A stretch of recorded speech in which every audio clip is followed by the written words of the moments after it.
এইখন হল CMAAA 2.0 application form অথবা মুখ্যমন্ত্ৰী আত্মনিৰ্ভৰশীল অসম অভিযান 2.0 এপ্লিকেশন ফৰ্ম। আজিৰ এই ভিডিওটোত এটা কমন কুৱেশ্যন বহুত সংখ্যক কৰি আছে, যাৰ বাবে এই ভিডিওটো লৈ আহিছোঁ আৰু আপোনালোকে থাম্বনেল চাই নিশ্চয় বুজি পাইছে। বহুত সংখ্যকে কুৱেশ্যন কৰি আছে যে মুখ্যমন্ত্ৰী আত্মনিৰ্ভৰশীল অসম অভিযানৰ বাবে আবেদনৰ লাষ্ট ডেট কিমান বা কেতিয়ালৈকে ইয়াৰ বাবে আবেদন কৰিব পাৰিব। আপোনালোকে যিসকলে নেকি এই আঁচনিৰ বাবে নতুনকৈ জানিছে সেইসকলৰ হয়তো এই কমেণ্ট কুৱেশ্যনটো আহিছে বা সেইসকলৰ মাজৰ পৰা বহুতে এই কমন কুৱেশ্যনটো কৰি আছে।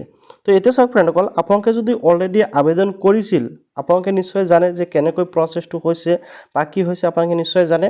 এইখন হল এপ্লিকেশ্যন ফৰ্ম, মই আপোনালোকক দেখুৱাই দিলোঁ এইখন হল এপ্লিকেশ্যন ফৰ্ম।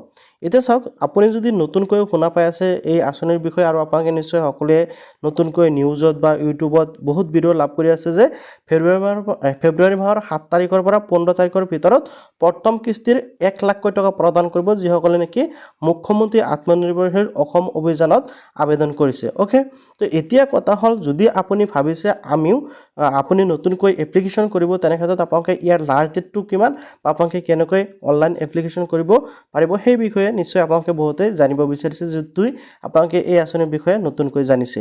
তো ফ্ৰেণ্ডসকল, আপোনালোকক সকলো কথাখিনি মই এতিয়া ক্লিয়াৰ কৰি দিবলৈ চেষ্টা কৰিম। যদি আপোনালোকে এই আঁচনিত নতুনকৈ আবেদন কৰিব বুলি ভাবি আছে তেনেক্ষেত্ৰত এই ভিডিঅ'টো আপোনাৰ বাবে খুবেই ইম্পৰ্টেণ্ট। তো এতিয়া চাওক, বেক কৰি দিলোঁ। এতিয়া এই যি আঁচনি, এই আঁচনিটো আজিৰ পৰা কিমান দিন আগৰ পৰা আৰম্ভ হৈছিল বা কিমান দিনলৈকে চলি আছে এই বিষয়টো মই আপোনালোকক বুজাই দি আছোঁ। ইয়াতে এটা অপশ্যন আছে, আপোনালোকে যিসকলে এপ্লিকেশ্যন কৰা নাই সেইসকলে হয়তো বুজি নাপাব, তথাপি মই এই এপ্লিকেশ্যন বা এই আঁচনিটোৰ যে প্ৰচেছ, সেই প্ৰচেছটো কেতিয়াৰ পৰা আৰম্ভ হৈছে সেই বিষয়টো মই বুজাই দিবলৈ চেষ্টা কৰিম। মই ইয়াতে ক্লিক কৰিলোঁ।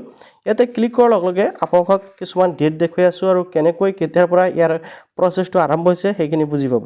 তো প্ৰথমতে চাওক, প্ৰথম যিটো আছে অন প্ৰচেড অন, আপোনালোকে দেখি লৈছে 11/2/2025 আৰু 10:32 PM এই আঁচনিত এপ্লিকেশ্যন কৰা হৈছিল। ইয়াতে চাওক একশ্যন টেকেন আপোনালোকে দেখিবলৈ পাইছে। ইয়াতে আপোনালোকে দেখি লৈছে এপ্লিকেশ্যন ছাবমিশ্যন, এপ্লিকেশ্যন কিমান ডেটত ছাবমিট কৰা হৈছিল, আজিৰ পৰা 1 বছৰ আগত। ঠিক আছে, ইয়াতে চাওক 11/2/2025 এই আঁচনিৰ বাবে মই কি কৰিছিলোঁ, এপ্লিকেশ্যন কৰিছিলোঁ।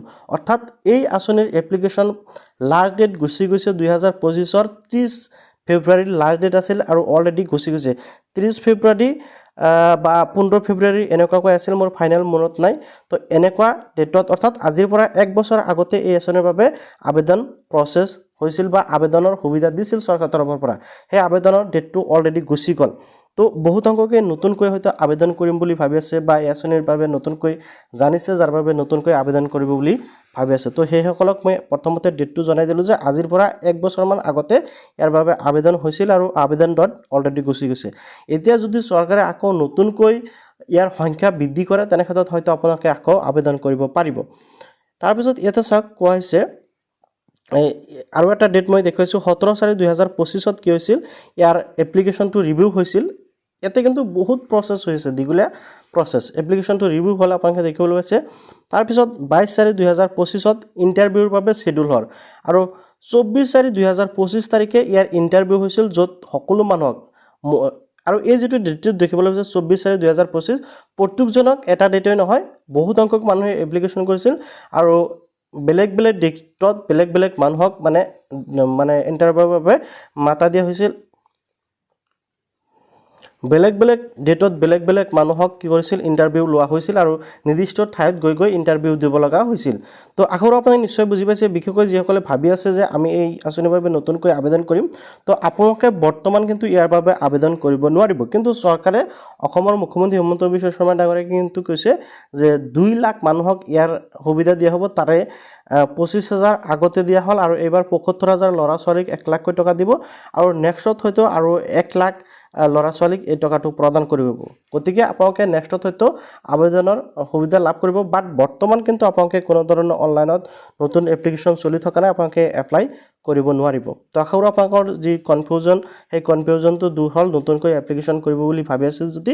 তো আশা কৰোঁ আপোনালোকে নিশ্চয় বুজি পাইছে। যিসকলে অলৰেডি এপ্লিকেশ্যন কৰিলে সেইসকলৰ কামসমূহ চলি আছে আৰু সেইসকলে 7 ফেব্ৰুৱাৰীৰ পৰা 15 ফেব্ৰুৱাৰীৰ ভিতৰত টকাটো নিশ্চিতভাৱে লাভ কৰিব যদি সকলো ঠিকে থাকে। তো ভিডিঅ'টো ভাল নিশ্চয় লাইক কৰিব আৰু এনেকৈ ইম্পৰ্টেণ্ট ভিডিঅ'বোৰ পাবলৈ চেনেলটো ছাবস্ক্ৰাইব কৰিবলৈ পাহৰি নাযাব।